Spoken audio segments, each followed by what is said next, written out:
right, there we go. Cool. All right, so we're going to talk about building a titanium immune system. And I want to be clear about what this webinar is not. None of the information that I'm going to go over is a promise that you're going to have complete protection or immunity from getting any type of infection, but especially during this time, COVID-19.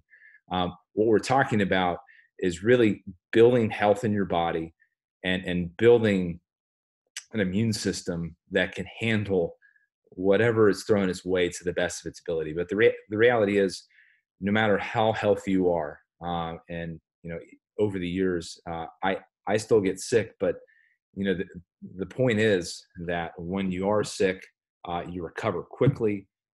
It's a shortened time period, 12, 24 hours, and that the symptoms that you deal with are usually very small or minor. And most importantly, as you build a stronger and stronger immune system, you decrease the probability that you will even come down with an infection. And a lot of the patients that we've worked with over the years have seen just that. They've seen that they have less days of illness, time off work. Even people that used to deal with chronic illnesses all the time notice that, man, okay, I'm just getting better and better over the years as my immune system gets better. Now, during this time, there's been a lot of recommendations that have been made from the CDC.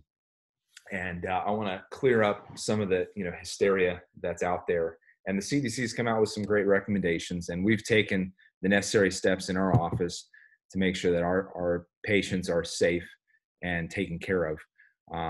One of the things, and if you haven't heard this, the Surgeon General has actually advised that wearing a mask, so maybe you've seen some people out in public wearing masks, they don't work. And in fact, the CDC has stated that masks don't work for viruses. All they do really is that if you are infected, can slow the spread, by catching cough and, droplets. But as far as, prevention, wearing one, it's not going to protect you from a virus infection. And really, if you are hoarding masks, I encourage you, and I don't think that's anyone that's on the webinar tonight, but if you have any masks, get them to our healthcare professionals. They're the ones that really need them for protection. Not just, again, from COVID-19, but from other illnesses and diseases that they're going to come in contact with because of what's going on around us. Okay. So, and I hope, okay. So, and then, should you wash your hands? Should you use hand sanitizer? And really the preference is if you can wash your hands, that's the best way to reduce the risk, the probability of infection. So again, what they've said, and you've probably seen this, you want to wash for at least 20 seconds with soap and water and some good friction, and that will help get your body clean from most microorganisms.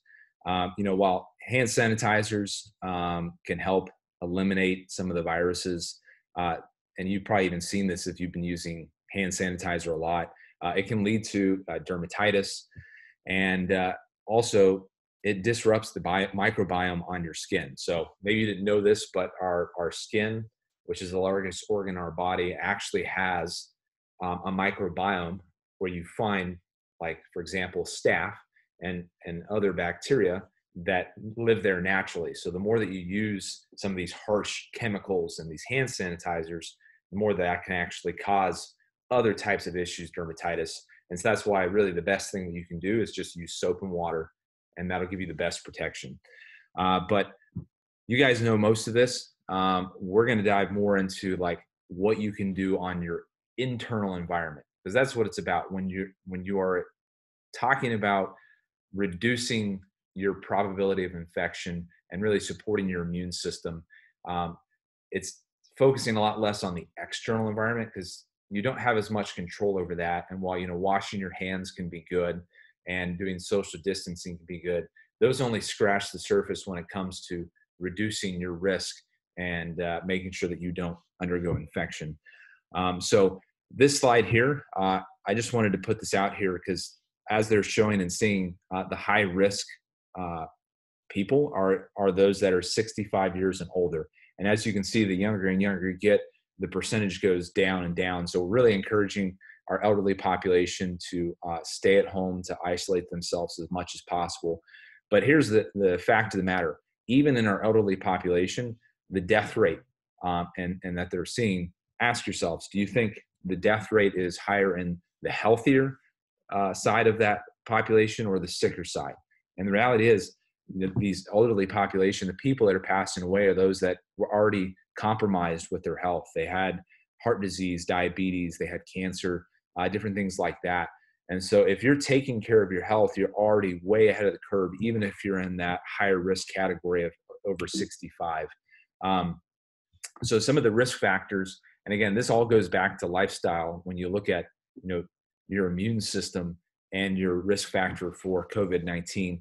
So again, we talked about the elderly population, but also those that are smokers, those that are obese, and then also those that are immunocompromised as well. And that's a big one, because all of those are lifestyle related, even the immunocompromised. And again, not all instances, but if someone's dealing with a significant health issue, a lot of the health issues that we see today are lifestyle related. So what can you do then? Because your best defense against not only COVID-19, but other infections is to support your immune system and to do all that you can to build it up and to get it stronger and stronger. So these are just a couple of the things that we're going to touch on tonight, and what you can do to really build your immune system up and get your body stronger and stronger and more capable to fight whatever you are exposed to. So decreasing your stress, taking care of your nutrition, doing different supplementation, exercise, sleep, and then also chiropractic care. So we do a workshop on even just stress and its effect on your health and on your body, called Stress Less America. So I'm not going to go deep into stress and ways to decrease stress, but the reality is, if you are dealing with stress, that's going to affect your immune system. So that's where, we recommend to a lot of people during this times to stay off of social media, to stay off of the television. Don't listen to the news as much as you can. And I know that we need to get, some of those critical updates, but that's where, if you're constantly scrolling, you're on social media, you're listening to the news, a lot of that is just, it's fear-based information that you're getting, and it just is going to stress your body even more. And the more stressed you are, the more it's going to release this hormone called corticosteroids. And what this does is that it, in effect, suppresses your immune system.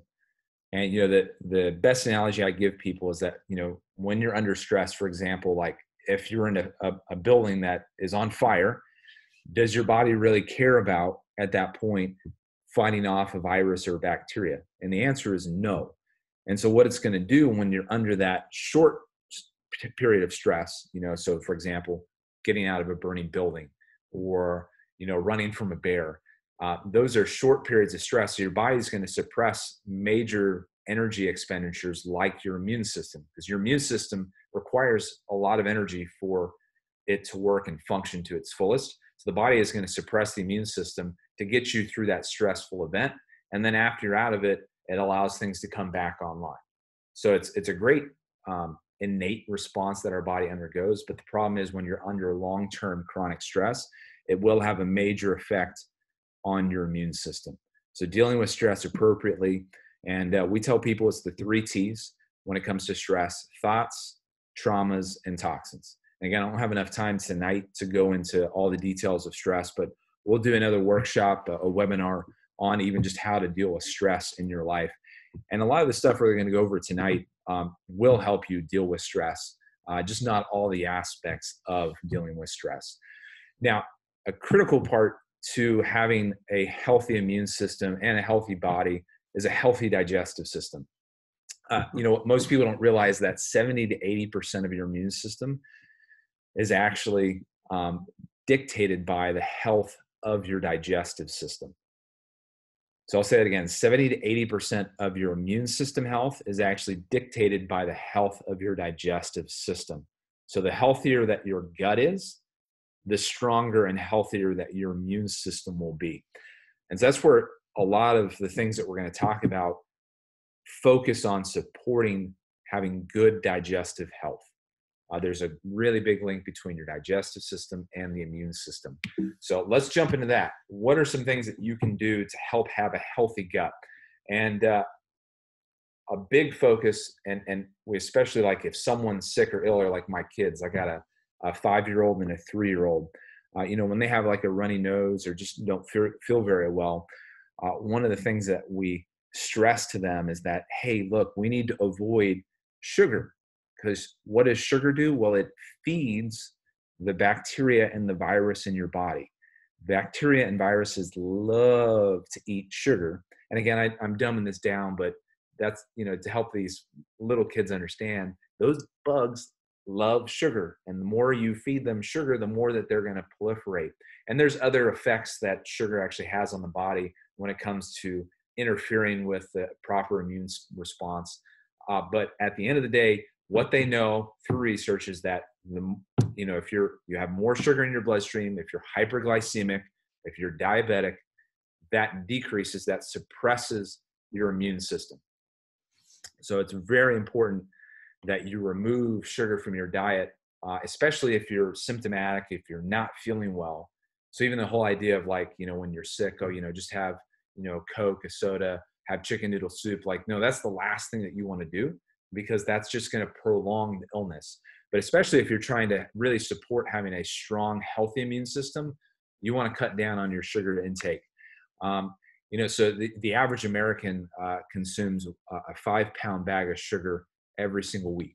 It's nuts how much sugar that we consume in America. But again, it's not just the obvious stuff like eating sweets or drinking sodas. There's a lot of sugar that's present in things that you might not suspect. So like your condiments, pastas, rices, breads, and grains are really a big source of our sugar consumption in America, especially if you eat the white grains. So white pastas, white bread, white rice.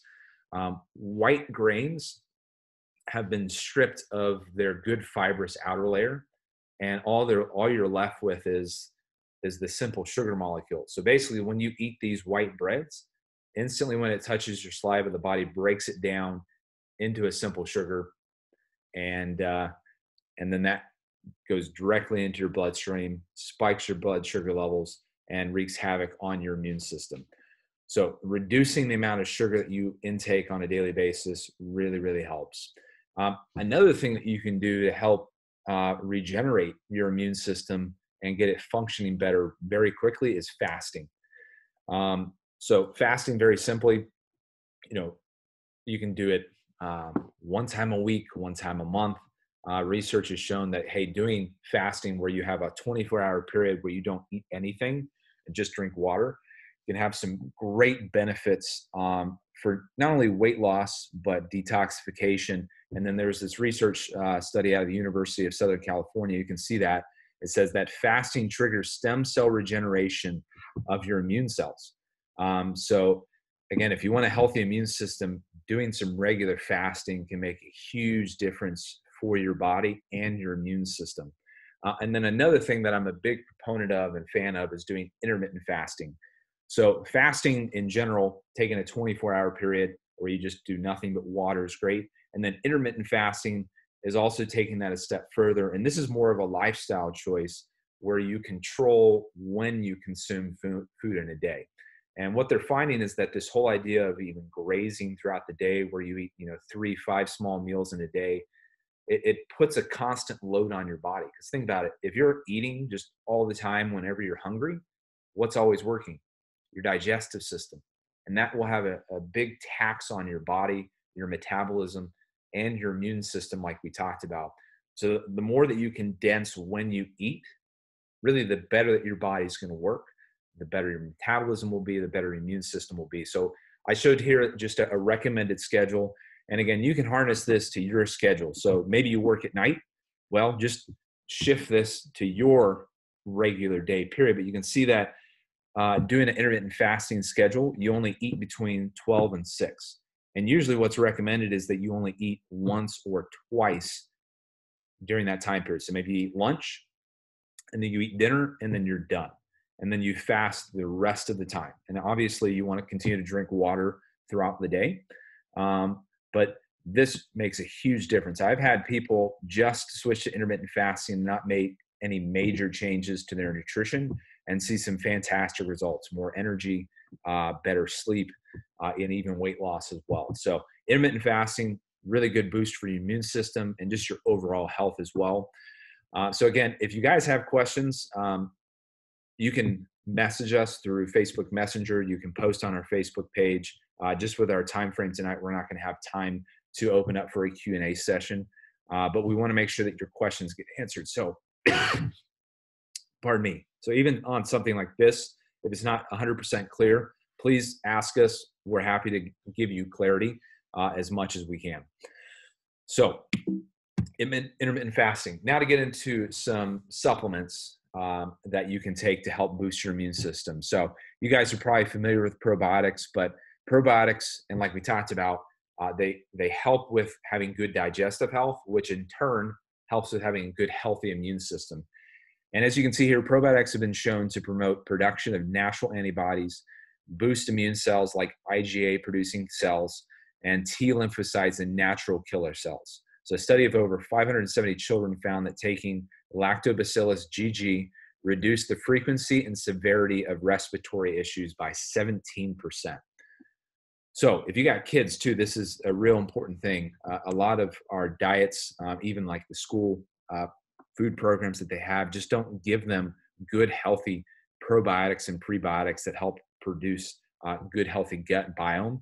And then if you have a diet high in sugar as well, what this will do, having a diet high in sugar, will promote a bacterial overgrowth of the bad bacteria and actually suppress the good probiotics that you want in your gut. So having a good supplement of probiotics can help. And I always recommend, when it comes to supplements, big reason I support Ozark Natural Foods is they have a great team and staff that you can go in and ask, hey, I need a good quality probiotic, and they'll point you in the right direction. And then these other supplements that we're going to talk about as well, you can just, hey, go there, say, hey, I heard that I need probiotics. I heard that I need vitamin D. And then they'll point you that, hey, here's some great products, and they only carry the good stuff. So you can't go wrong picking up one of their supplements off the shelf. It's just some will have different blends than the others. And that's where, based off of your individual health needs, their employees can help point you in the right direction. So Trent's one of the awesome employees down there that works in their supplement department. So you can let him know that I sent you their way, and he'll get you pointed to some great supplements. Vitamin D3. If there is one supplement that I would tell people to take, and take now, especially with what's going on, it would be vitamin D3. Now, the great news is, I mean, today was a gorgeous day. We're getting into warmer weather, longer days, more sun exposure. So our vitamin D levels are automatically going to go up. But what we've been in is, the flu season. And the reason that the flu season happens when it does is we have shorter days, less sun exposure, colder weather, which is just, a prime time for the flu to proliferate and other illnesses, because we're not getting good sun exposure. And so many people are deficient in vitamin D3. So vitamin D3 is a hormone, and I call it a hormone because your body uses it to activate different functions in your body. And one of the big ones is it helps activate your immune system. So if you're deficient in vitamin D, your immune system is going to suffer, and you can increase the risk probability for infection. So what's interesting, they did a study of 19,000 subjects between 88 and 94. And what they found is that the individuals that had lower vitamin D levels were more likely to report upper respiratory tract infections than those that had the right levels of vitamin D in their blood. And then you can see some of these other studies, like vitamin D used to be used for antibiotics, instead of antibiotics for treating tuberculosis. So vitamin D is a great supplement, and I'll get into what levels I would recommend taking on a daily basis. And then vitamin C, and many of us know the importance of vitamin C in the immune system.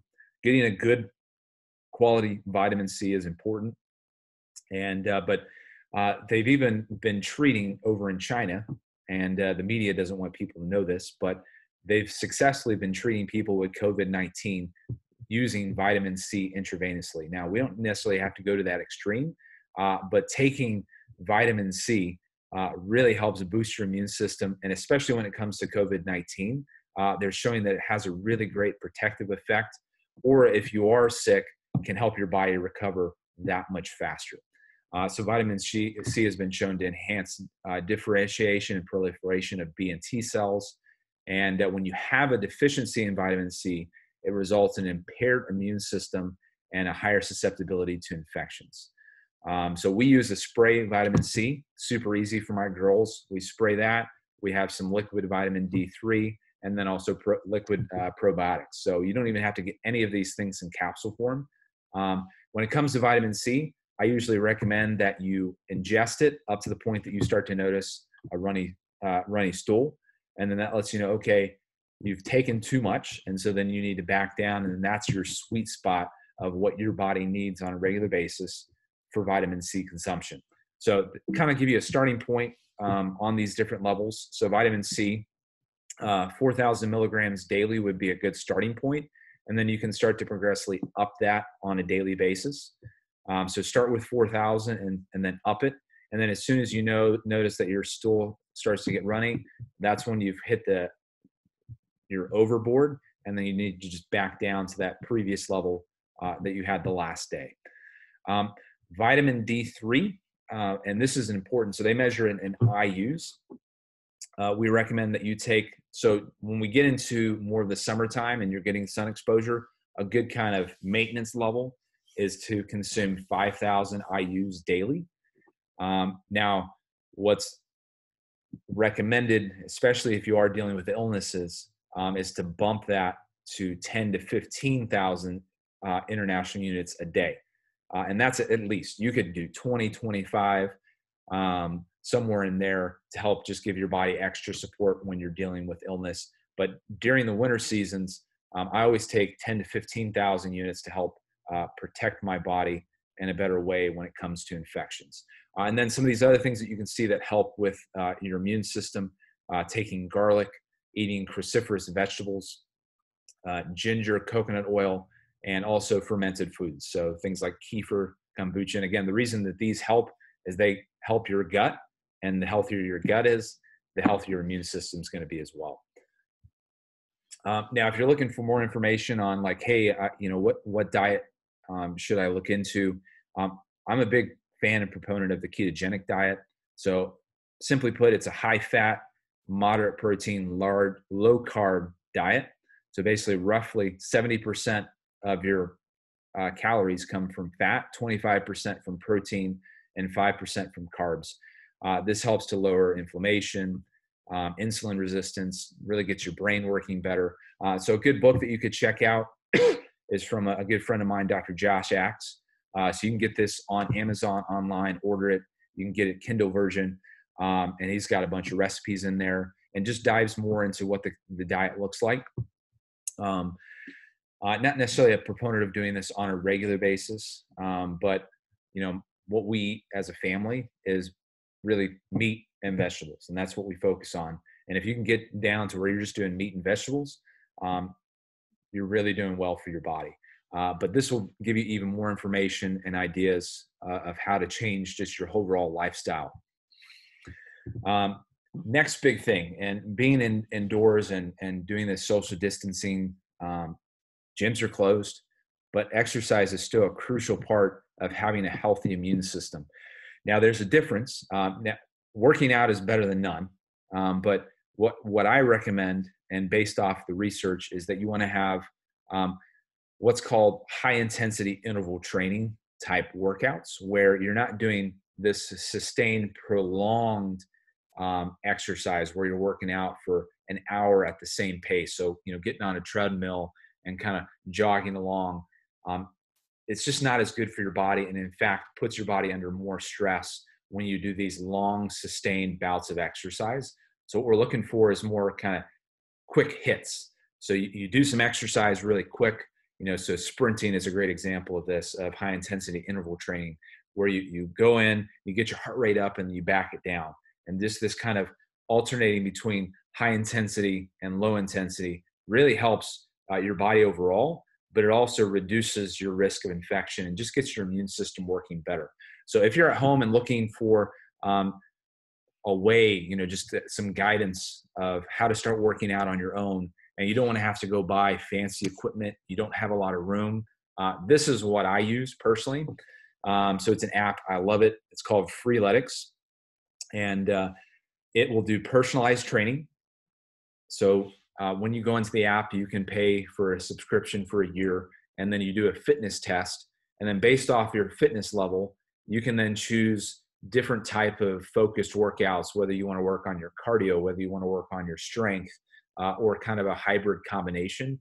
And then it'll customize, and then you can tell, all right, I want to work out 5 days this week, 6 days this week. I want to work out 3 days this week, whatever it may be. It'll customize your daily workouts for you. And then you get to give it feedback after every workout. That was too hard. This was the specific exercise that was too hard or that I had to modify. And so I've been using this app to work out at my house. I don't go to a gym personally, but to work out at my house. And I get my kids involved. They love doing this. So it's called Freeletics. Look that up on the App Store. Or if you have, an Android, it's in their Android store. And let me know what you think. I think you'll see a lot of benefits, but it goes off that high intensity interval training, and it is all body weighted. So you don't really have to worry about getting any equipment. There are pull-ups, so you need a pull-up bar, but you can always modify if you don't want to put up a pull-up bar, and you can get bands to do very similar exercises to get your back worked. All right. And during this time with stress, you want to make sure you're getting enough sleep. Sleep is really critical to allowing your body to heal from the daily stress. And the more you have sleep, the better your immune system works. And when you have a lack of sleep, your body makes fewer cytokines, which is a type of protein that targets infection and inflammation. So getting good quality sleep, 8 hours a day of just solid sleep. And if you're not getting that, you need to figure out, all right, what is going on with my body that is preventing me from doing that? And a big part of what we do in our office with chiropractic care helps people to sleep better. And when it comes to your immune system, all of these things are focusing on reducing stress in your body that suppresses your immune system. So when you don't sleep properly, you suppress your immune system. When you have pain, headaches, neck pain, back pain, those things will suppress your immune system and put it into that chronic stressed out state. So as a chiropractor, a big part of what we're doing to help people just support their immune system, support their health, is dealing with musculoskeletal issues. But also, there is a direct connection between your nervous system and your spine and your immune system. I'll get into that here in just a second, but just give you a little history about just chiropractic care and the benefits it has during these different pandemics. So maybe you've heard of the 1918 Spanish flu pandemic epidemic, killed about 100 million people worldwide back in 1918. And the interesting thing is that when people pursued chiropractic care versus medical treatment, they had a significantly less mortality rate than those that were pursuing conventional medical treatment for the flu. So back in 1918, there was a documented 9.25% mortality rate in people that were treated through the medical system, but those that pursued chiropractic care had a death rate of only 0.25%. And here's why. So when you get adjusted, when you take care of your your nervous system, it has a direct impact on your immune system. So here was a research study done back in 94, and it looked at patients that received 6 months of regular chiropractic care, and then it measured the impact that that had on their immune system. And this was on the actually HIV patients. So at the end of 6 months, these HIV patients on average that had regular chiropractic adjustments had a 48% increase in the number of their CD4 plus T cells. Whereas, and again, you guys might know this, that if you have HIV, part of the disease is that it wipes out your CD4 plus cells. So those that didn't get adjusted saw an 8% decrease like they were supposed to. So those that had HIV, had the disease, and got regular chiropractic adjustments, instead of seeing what normally happens with HIV patients, they actually headed the opposite direction and started to get healthy and increase their CD4 cells. So direct impact on the immune system. And here's another really cool research study. So what they found is that, if you have a cancer patient, they on average will have a 200% weaker immune system than the general population. Now, what they did is they looked at people that had been under chiropractic maintenance care. And so what they defined maintenance care is they at least got adjusted a couple times a month. So bi-weekly, every other week. And they did that for 5 years. They found that the average population had a 200% stronger immune system than the general population. And then 400% stronger immune system compared to those that had cancer. And so how this works, there is, and you can read this for yourselves, but nerve fibers go to every organ of the immune system. What they found is that if we took the nerve fibers away from the spleen or lymph nodes, you virtually stop the immune response in their tracks. And so as chiropractors, we deal with the immune system by directly affecting the nervous system through the spine. And we look at different areas of the spine. What's interesting, you can just see this list and different areas in your spine. So for example, the upper cervical part of your spine directly affects the immune system, goes up into the head, your inner ear, your sinuses, your mucous membranes, your auditory nerves. And so if you have stress on your spine in those areas, that will suppress things like your immune system. If you go down into the mid-back, there's also control in the mid-back for like your heart, your lungs, your liver, your stomach. So when we have patients that come into us for things like neck pain, back pain, we see great results for those. And that's what a lot of people pursue chiropractors for. And that's what we're really great at helping people with. But the other things that we see great results with too, though, and you can see these, we have people that have digestive issues. As we clear out the low back, see those type of issues resolve. Again, we see changes with sinus and allergy issues. So if you've never had a chiropractic evaluation, if you've never had your spine checked, this is a critical piece to really building a titanium immune system, is having a good, healthy spine and nervous system. And if you've never had it checked, never had it looked at, I want to give you that opportunity to get checked in our office. And so we're going to be posting on our Facebook page a link for you to be able to schedule